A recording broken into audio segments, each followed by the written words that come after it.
I've never murdered anybody besides on the microphone. You know what I'm saying? Like, the revolution is here.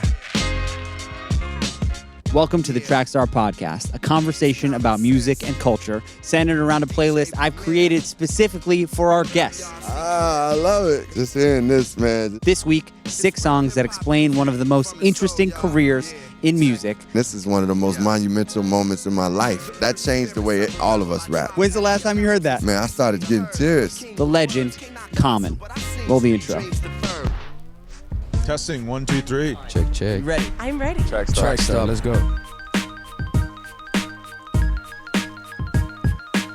I wish the world could be in these headphones right now. I'm on the show. Have fun. We're off to a very hot start here.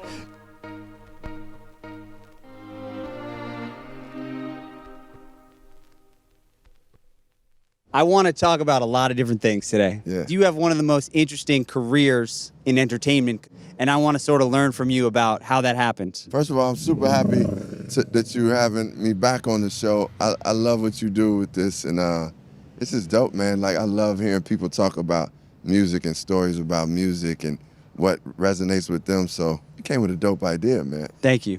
Here you go. Try these on. I'm going to play a song for you. Tell me what this song makes you think about. I mean, come on. As soon as I hear it, all I think about is the Bulls in the 90s, hearing that voice. And now, your Chicago Bulls.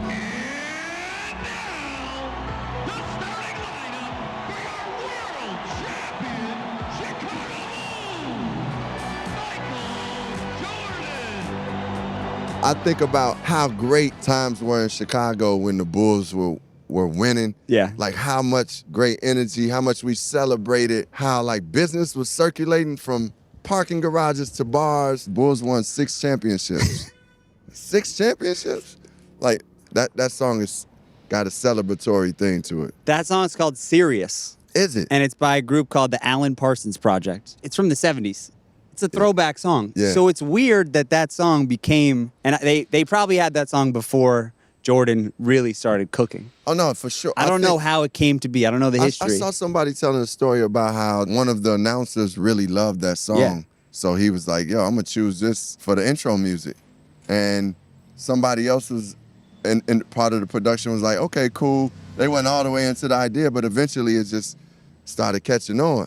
So as soon as you hear those first 2 notes, Like the history of the song, it just became a new thing. a whole new, I would have never. Because it was associated with MJ. I didn't know that it was called Sirius. The song's called Sirius. The Alan Parsons Project is the band. Project. Okay. They're like a prog rock, they're a British progressive rock band. Really? And then they made that, and then for whatever reason became a thing. And then MJ became MJ. MJ became MJ. And then now you hear that song, and immediately, like what happened to you when you heard it, you got transported to that time. to the 90s to Chicago. You know, I was a ball boy for the Bulls. Not during that time. Right when Michael Jordan came in '85, I was a ball boy for 2 years. How did that happen? So my father played in the ABA for 2 years. He played with a guy named Rod Thorne. They were on the Denver Rockets. They were the Denver Rockets at that time. Yeah. You know, they were teammates. So my father's career didn't last long, but, you know, he still stayed in contact with some of those guys. And it was an all-star game happening in Denver, and my father invited me out to Denver. We didn't get to go to the game, but we were around the festivities, and we saw Rod Thorne. My father introduced me to him, and I was like, man, talked about getting a job as a ball boy. And he said, write me a letter. And I wrote the letter, and like maybe about 3 weeks later, I got the job.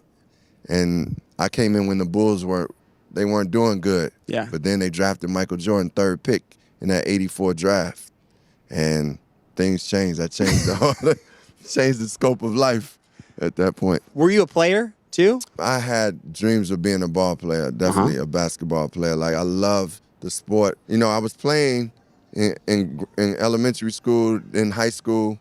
I got injured. And my injury, when I came back, I wasn't getting playing time. Like, I started really focusing on music. Yeah. So it was like divine order and shift. You know, something really bad happens, but it sends you the right way. That's what that was. You're a huge fan of basketball. Yeah, all day. Let me play you another song. I love it. Come on, man. This is what I'm talking about. Like, What is that? that's the song Victory that myself, James Poyser, and Karriem Riggins created, produced for the NBA theme song on Prime Yeah. Video on Amazon. It's the theme song, man. I think about da-na-na-na-na-na-na-na-na-na-na. It has that same power, like where you get excited. Yeah. You know what I mean? Yeah. It like gets you hyped up. You know it's gonna happen. A lot of sports shows and they all have theme songs like that. We wanted to create something that would bring that joy, bring the soul of what basketball has a soul to Yep. it. Like, and it's artsy, it's creative. Like I look at the players on the court, man. They artists out there. Some of those guys are like really artists. Poetry in motion. Like it's beautiful to watch, man. And so we wanted to create that energy and also have something nostalgic that I'm glad you referenced, the round ball, because that stuck with us when we used to watch the NBA at that time on NBC. So we wanted to create something that had that type of melodic memory to it, like where it just connects with you, but also feels forward, feels new. Like we were just playing it with Fat Joe and them and Jada, and we was all bopping like, yo, it was like, yo, we wanted to create something that like had that catchiness, but somebody might want to rap to it too. Yeah. It's a 3-minute song, so it goes to different places. Very dramatic. We had an orchestra. We had a 60-piece orchestra. Shout out to Patrick Warren, who composed that. There's an orchestra there, and you guys are all right. Let's get the flutes going. Let's get the horns, get the drums back, get the strings going. Yeah. So have you ever done that before? I worked with an orchestra on the song "Glory" that John Legend and I did for Selma. Justice is juxtapositioning us. Justice for all just ain't specific enough. You didn't win any awards for that or anything, did you? I didn't know if you knew about that, but nobody knows about that song.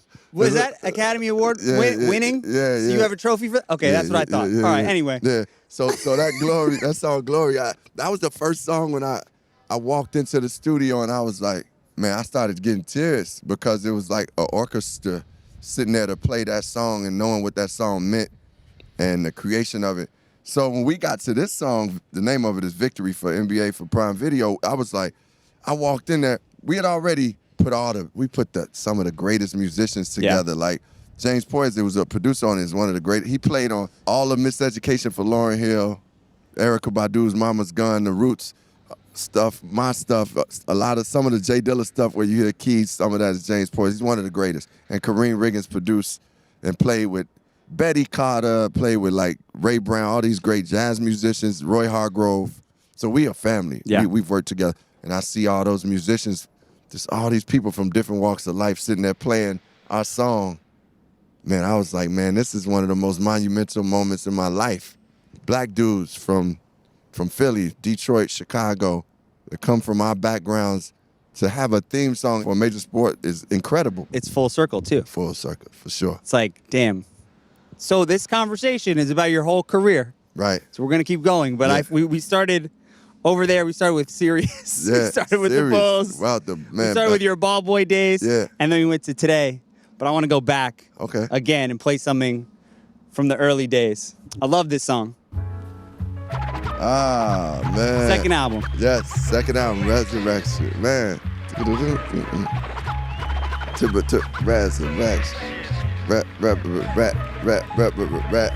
1994? Yes, 1994. I stagger in the gathering, possessed by patterns that be scattering.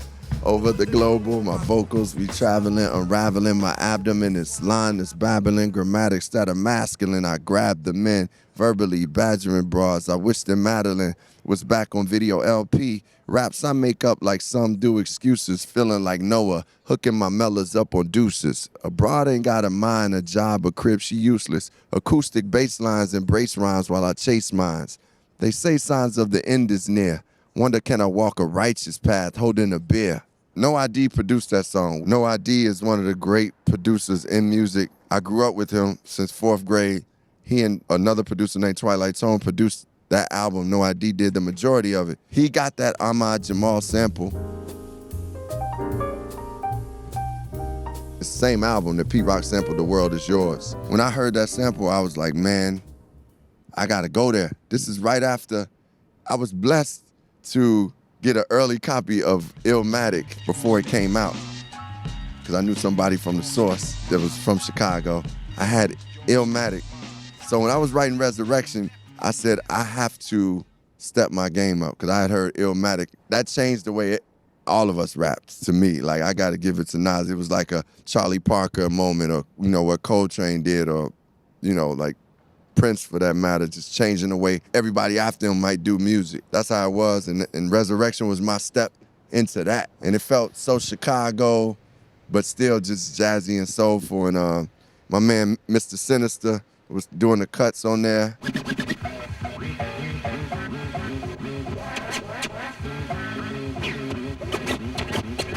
I remember being in the studio mixing it down. I opened the Quran up to this page and it said Resurrection. And I was like, this is the name of the album right there.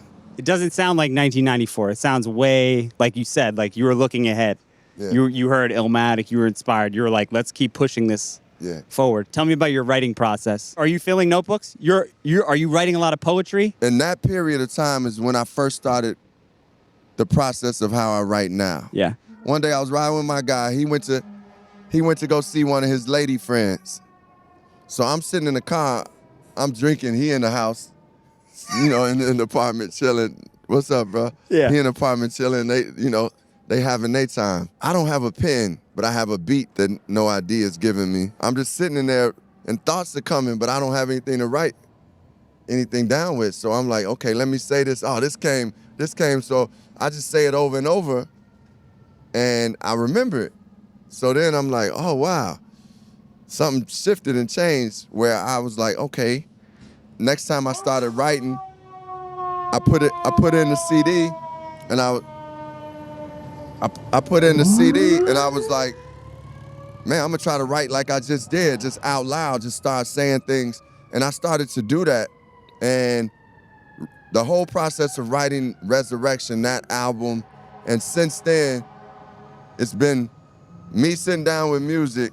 Usually I love to do it in a car. If I'm in a car, that's the best. But in a car, and I just start saying things that come to my mind. I remember that part and then build from there. And that became my writing process. So it came from just me not having a pen or anything to write with, and my friend in there with his lady friend taking a pretty long time, so I give him some credit, you know. This is our second episode, episode 3. Whenever that happens, we're going to be in the car. Right, I hope you know. I'm with that. And I'm just going to have some beats in there, and we're just going to see what happens. We could go. Like, I'm glad I played that song. This is another song that I really like from a little bit later. I want to talk to you about collaboration. Before we get back to the show, a quick message from our sponsor, Rivian. How can something be so powerful and so quiet at the same time?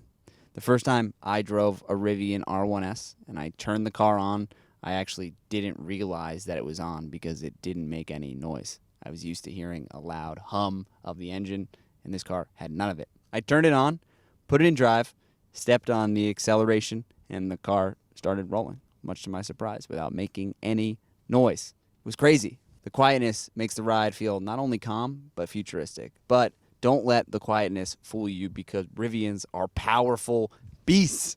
This car has more pickup than any car I've ever driven in my life. If you don't believe me, demo drive a Rivian today and try it for yourself. Okay, back to the episode. The new moon rode high in the crown. The metropolis shining like who on top of this? People was hustling, arguing and bustling. Gangsters job for hardcore hustling. Man, just hearing this, man, just... Here, right? Yes. This is when you moved to New York. Yes, when I moved to New York. Black Star. When's the last time you heard that? I did perform it a few times in Japan. Respiration is one of the pivotal songs in my life and career. Yasin Bey, Mos Def, Talib Kweli, man, and then High Tech producing. Kweli was like adamant about getting me on that song. I knew Mos Def because we had toured already with Dilla. But Kweli I was on tour, and he came on our tour bus, but I knew, Corey Smith, shout out to Corey Smith, Blacksmith. He brought Kweli on, was like, yo, my man is in a group with Mos Def. He wants you to be on this song. And that's why I was listening to it, because for a while I was just like, I didn't know him. So he came on the bus, he played the beat, and I was like, man, this beat is dope. I loved Kweli, like just his energy, and Mos Def was already my family. So I was like, cool, I'm gonna do this. They took the train to Chicago. That's a long train ride from New York to Chicago. But they wanted to take the train. these guys was just on another level. They had a bookstore. Yeah. Black Star had a bookstore in Brooklyn. So they took the train. Man, we got in the studio. I remember sitting working on this verse. My friend Yusef had just passed, God bless his soul. And that's why I say, on the Amen corner, I stood looking at my former hood, felt his spirit in the wind. I knew my friend was gone for good. Dirt on the casket, the hurt, I couldn't mask it, mix it down, emotions. Struggle I hadn't mastered. Yusef was a Muslim brother, and at his passing, at his ceremony, we threw dirt on his casket, and he looked so at peace when we had his celebration. That being said, the spirit of this song was like me starting with that, and how does the city breathe? How do we breathe from those places of dealing with the difficulties? The song had a charge to it and something moving forward, so I wasn't making it sad. It just was about the power of that and dealing with that and examining those things. And Most is such a poet. The new moon rode high on the crown of the metropolis.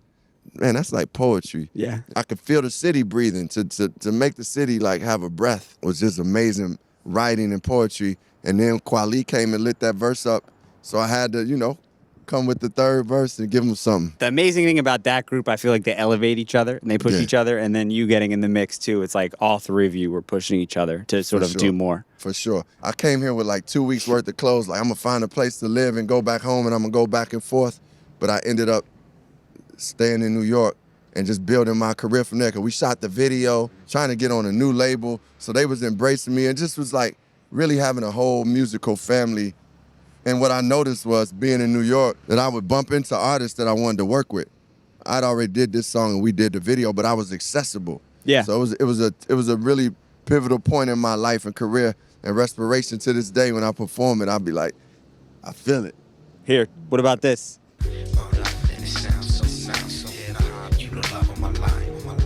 The anticipation of roses, time froze. 1999. That's 99. Love of My Life. Is it part 2? Is it called part Act 2? Act 2. The Roots. Man, that's my family forever. That album, Things Fall Apart, is like monumental, and it was like a lot of powerful music coming at that time. But funny story is, when the Roots came to Chicago, they were performing at this place called the Double Door, and I went, because it was the Roots. It was cool. I knew they was dope. They were performing, but I was kind of hating on them. Like I was talking to this girl at the bar, and they were playing like, I'm like talking the whole time. Amir said he was like, Questlove was saying he was looking at me like, damn, Common don't like us, man. What's up? But I was just in one of those stages where I was like, we always kind of coming up, children of Tribe Called Quest and De La. So I was just hating at the moment. I don't know why. But then we became really family and friends, and I went out to Philly, worked on the third album, and then this came about. It's like a sequel to I Used to Love Her. I used to love her. I used to love her. Love of My Life, Act 2. And, they had Zap Mama on there. They had James Poyser is part of the composing of the theme song also. Work. Full circle. Full circle. James, it's all type of full circle with James, too. He's like... well, he's everywhere. Yeah, everywhere. Tariq, that's one of my favorite people. I love that brother. He one of the dopest. Like, he introduced me to Fela Kuti's music. He one of the best chefs. He's just a bad brother. He's an incredible dude. But anyway, he heard me saying something in the rap. He was like, man, nah, take that one out. Take that part out. And I appreciated that coming from, one of my peers. He was like, oh, this is dope, but take that other part out. Amir was like, man, bro, I need you to rhyme on beat, because I was like kind of swimming. I started rapping more like a jazz dude, like, like not always just 1, 2, 3, 4. He said, nah, I need you to rap this on beat because of this and that. So I said, okay. So they took out all the music and just left the drums, and that's why I recorded that song just to the drums. And then they put all the music back because he wanted me to be on time. But, he's that genius like that. I'm glad I did eventually. You got to work together with Questlove a lot. Yeah, he's been like one of the greatest creators and friends I have in this world. And executive produced and produced on Like Water for Chocolate. Electric Circus, did both of those. We did a lot of stuff together. We continue to do stuff.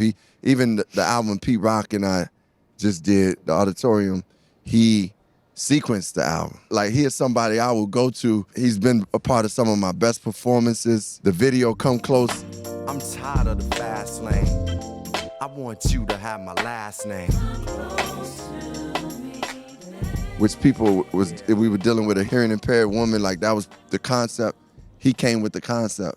So he's always been behind, like, he's like the genius behind a lot of great stuff that has happened. And thinking of him, I want to, shout out our brother D'Angelo, God bless his soul. Just give him some love because he meant so much to what we do and means so much to what we do. So I just want to say that and honor him. About D'Angelo. Yeah. And Electric Lady. Yeah. Did you get to spend any time at Electric Lady in that time period when there was a lot of movement, there was a lot of things happening, and from what I've heard, D'Angelo was like almost like the heartbeat He was of a lot of that. He was the heartbeat. We all recorded there. I recorded my album Like Water for Chocolate, Electric Circus. It was Questlove who got me to go in there. D'Angelo was already posted up there. He was living there. He was living there.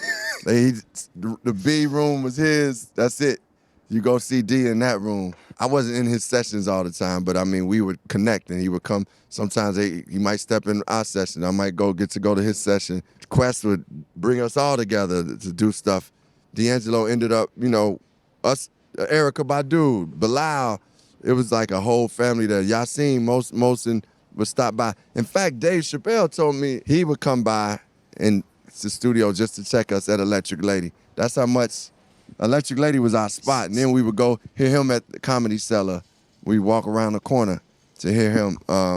But yeah, man, D'Angelo was the heartbeat and definitely one of the greatest artists that this world has ever seen. I want to ask you about Chappelle, because when I think about the music that came out of that time period, one of the people who helped promote that was Dave. Yes. The music on his show was incredible. Yeah. And you have a song. The food. Yes. You have the version from the show on the album. Yeah, which, by the way, that's an amazing song. Oh, thank you, bro. Thank you. The beat is crazy. It. Tell me about Dave. Did you watch that show? Did you like? Man, that was my favorite show. The Dave Chappelle Show. The Chappelle Show was like the best show existing in that time, man. I mean, we could repeat things from that show and it still lives. Yes. And when those CDs came out, I mean, not CDs, but the DVDs from the Chappelle Show. Like every season, people would. Yeah, but they came out. It's like that's what we got. So you know what's interesting that I was thinking about the other day? All you guys who performed, all those amazing artists that he would bring on, highly inspired and influenced by Prince. And then he did the Prince skit where he's making fun of Prince. Making fun of Prince, but he's celebrating Prince. Man, that Prince skit was like amazing. Dude. When he showed him hooping. This cat could ball, man. Play ball. He was crossing cat. Like I crossed me up. That was one of my favorite skits of his. But the crazy part is, I got to perform at Paisley Park and record at Paisley Park. And he had the basketball court there. Prince had a basketball court. And he was nice. I heard he could hoop a little bit. I heard he could hoop. He was on his high school team. You see how we're going full circle back to the theme song? Back to basketball. Like, Dave tells the story, like, for his show, he wanted to go get some of the biggest artists, but they weren't responding. So he was like, well, let me get my friends. And it turned out to be the right thing. Like, he would have the Wu-Tang, which obviously they were on the show sometimes, but he would have me. He would have, like, me and Kanye did something. Most was always rapping on there. He just had dope people. And I ended up keeping that version of the food because it felt like it had more energy. Like, the recorded version didn't have as much energy, and there was something raw about it. You could hear something sliding in the kitchen where we were recording. So I just wanted that. I never had like a live song on my album, so. I love how it's recorded. Like when you watch a video of it, you guys are actually in the kitchen and you're doing your verse, and Kanye's like at the sink. Yeah. Whether on ball courts, the tires of all sorts, we never fall short. With us, it's all force like Air Ones. Some waves, some air guns. And Dave is in it, like right there. It's in right there. Like when we got to the set, they wanted us to film something by this little chimney, and it was candles. They was like, comment on some artsy, like, why don't y'all do it here? And we was like, nah, man, like, so we walked around and we saw the kitchen. And because the name of the song was The Food, we was like, boom, let's do it here. And then we did it. And that's why Ye is on the freaking, at the sink, just doing it, and coming in. Like, it just is one of those spontaneous creative moments. And I love it because it's certain generations now that come to me and say, man, I know your music from that song and being on Dave Chappelle.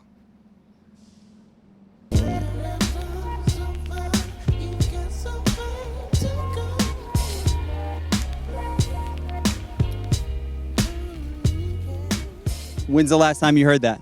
Man, I haven't heard it in a while, but I heard a version of it because I did 2 versions of that song So Far to Go. I was in London and we're having just an honoring of D'Angelo, and I went to it and they played the song So Far to Go, which is featuring D'Angelo, and man, we talked about it. So that was the last time I heard that. That was the version that's on Jay Dilla's album that they played. This version is on Find It Forever because it's 2 versions. Holding on to the night and That's on Shining. I got both. Well, I had this one. I put them both on here. Just to play them back to back. Man, I mean, this song got a whole nother resonance. Like, it was one of the last songs Jay Dilla and I did together. And then D'Angelo came and sang on it and then played piano. We knew we was honoring Dilla with that song. And for D'Angelo to contribute the way he did, and he just wanted, like, man, the piano he playing at the end is just so spiritual to me. It's soulful. He loved Dilla as much as anybody. He loved Dilla like he got it in a way that. Oh man, listen, Jay Dilla for doing the recording of Voodoo was like one of the major inspirations. Yeah. Slum Village, Jay Dilla, Fela too, but Jay Dilla, Slum Village, for sure was like, and every producer that's a part of it, Questlove, James Poyser, all was like, this is the God.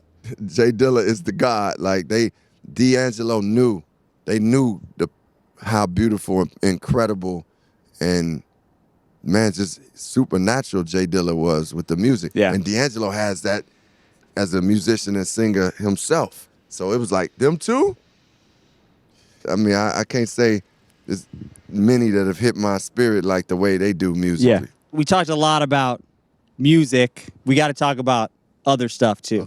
Okay. Acting. Yeah. How did you start doing that and why? I was working on my album called Electric Circus. Electric Circus is like me telling Questlove and telling Jay Dilla, I don't want the straight boom bap. I need this joint to feel like Pink Floyd or Jimi Hendrix or, Stereo Lab or radio. I'm listening to Radiohead. I'm getting, it's funny because my cousin used to play me Jimi Hendrix when I was younger, and I was like, I don't like this. But then at a certain point, when you got to Electric Lady, you were like, oh. Oh, yeah, I'm like, Jimmy is amazing. I'm listening to Jimmy.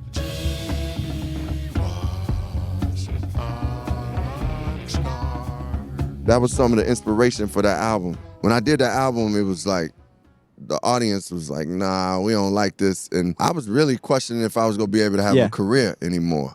It was one of the first times I critically, not just by writers, but by the people, the hip hop community that was like, nah, we don't.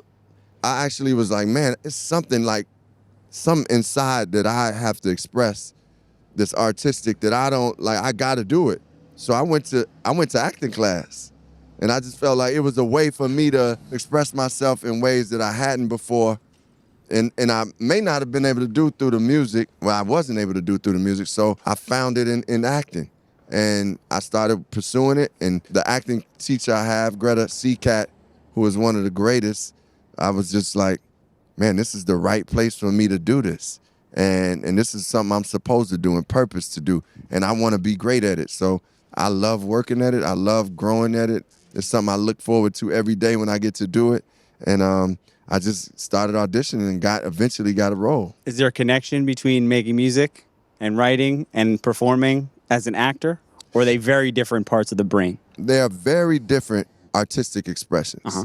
In music, you are the source usually. You create, especially being an MC, you writing, you coming with the ideas and you picking the music and beats. From the beginning, as an actor, you are stepping into someone else's story. That person may not be all the way like you are.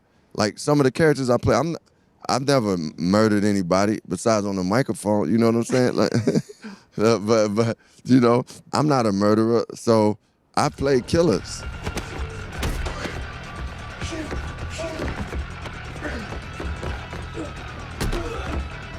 I played people who've done different things that I've never done. So how do you find those things? And then when you're an actor, you got to be a part of a whole team. Back to the team. It's a team sport. Yeah. It's different like as a musician because it's less of a big team to work with. You can't just sit in the car. No, you can't just sit in the car, dude. You got and whatever you done in the car, you got to bring it to the set. Yeah. That being said, where I feel the connection between the two is both expressions you have to be free. Like you have to not be so conscious of yourself, especially as an actor. Like you definitely can't be thinking how my face look, how this look, blah, blah, blah.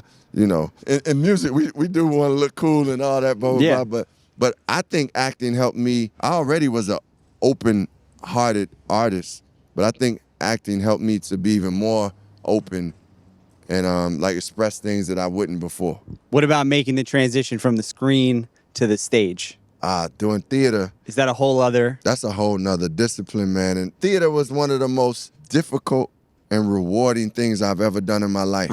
I grew up, loved going to see plays. I would go see a play like anytime because I just love theater. So to participate in it, I didn't know what the process was, but it was very, man, it was invigorating. It was humbling, but it was like, man, this is one of the best things I've ever done. You talking about being a part of a team? You know, those dressing rooms, I'm sharing the dressing room with somebody. I'm sitting there like on break, and it's not a big production. I mean, it's a production, but it's not, you don't have a trailer and da-da-da. And just the process of rehearsal, the process of going through the scenes and working, the preparation, the tech, man, it's nothing like theater. I love theater. I can't wait to do more. Is there a similarity between performing on stage and performing as a basketball player or as a professional athlete, you think? I mean, It's the arena. There's all Yeah. the fans there that are watching. It's not different than being on Yeah. Broadway. I mean, because I've never been a professional basketball player, but I will say being a fan and watching basketball up close, it has an entertainment Yeah. thing to it that you just can't help. Unpredictability. It's even more unpredictable than being in music or Yeah. because you got somebody actually trying to stop you. Yeah. Like, you know, when I'm on a show, even if the crowd is like, don't know me, I'm still can win them over. It's nobody trying to defend me from doing what I do. Yeah. And then just how supernatural these players are, like what they can do with their bodies is amazing. So it's a certain another high level than again what somebody could do with their voice or their instrument is also supernatural too. So I do see those similarities, and it is about entertainment at the end of the day. But I think in the sport of basketball, they also about winning in that way. And I think when you perform, it's about connecting with the crowd. Like I want to know, and I'm gonna have to ask a ball player, do they block out the crowd at all? Or I don't think you can, but you can't play for the crowd. I guess they can inspire you to get. Some of them play into it. Yeah, that's true. Get people. Yeah, that's true. Okay, 2 more questions for Yeah. you. We just talked about your amazing career and all the different things you've done. Do you have advice to young people? How do you figure out that journey, Well, starting as a ball boy? staying humble is important because in humility, you're able to like strive to learn. You're able to stay open and know that no matter how great you become, you still have more to learn. You still have more to grow. You'll never be master everything. Like it's nobody that's the mastered acting or mastered music. I've been in the studio seeing Stevie Wonder working on new stuff and like really improving and like growing. So I think staying humble is one thing. Finding purpose in what you do as an artistic expression or professional, whatever, professional outlet. Like my music became more powerful when I knew, man, this is bigger than me. It's greater than me. I'm a write from my own experiences and for myself, but man, I love that this can affect somebody, you know, once I write from a true place. And I think it's just, you know, staying open to learning and growing from different facets of life. The more I grow as a person, the better I become as an artist and an actor. My own personal growth is making me better, you know? Who's going to win the championship this year? I'm going to stick with my first thought, the Dallas Mavericks.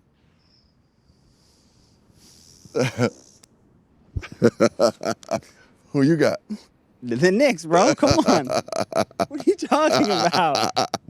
Common. Yeah, Jack. That was fire. Love, bro. That was dope, man. I love those. Great stuff. Pleasure. Bro. Great stuff. Next time in the car. In the car, bro. The Trackstar Podcast is a presentation of Public Opinion created by me, Jack Coyne, Kieran Coyne, and Henry Cornaros. Produced by Noah John and Haley Sobel. Edited by Ryan Durgans. Theme and original composition by Kieran Coyne. Mixing by Christian Stropko. Our agent is Joanna Orland at UTA. Thanks for listening. See you next Wednesday.